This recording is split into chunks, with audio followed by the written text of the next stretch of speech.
Suicide and mental health are often difficult issues to talk about.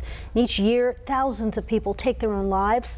But what happens if you look beyond the numbers and statistics? Hank Cavagnaro spoke with an attempted suicide survivor who is trying to use her story to help others. Each year we get them. Countless numbers relating to suicide. We could tell you in 2016, 45,000 people in the U.S. died by suicide. Or for males, a firearm is used 50% of the time, but only 27% of the time for females.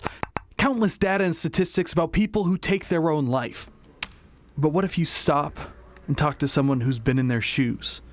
Take a look beyond the numbers. I'll say I was first, at the age of 10, dealt with suicide attempts.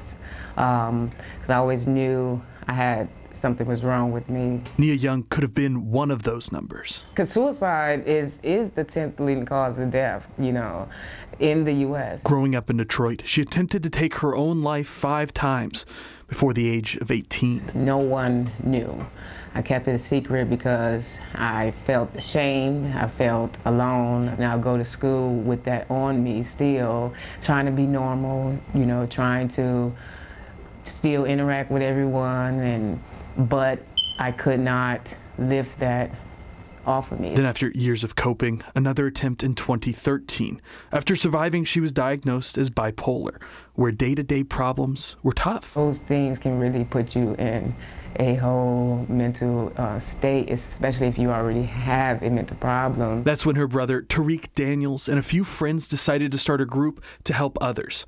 And What's in the Mirror began. So what we do, we do it through canvassing, workshops, through plays. Yeah, and the idea was us to be like a liaison between the community and the clinician. Helping those who might not talk about it, voice their thoughts. So how we treat people is really the solution, is the answer to the stigma. You are the solution to suicide prevention.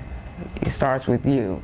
So let's spread love, and that's the main thing, spread love. Hoping to bring down those numbers, one person at a time. I know I am worth it.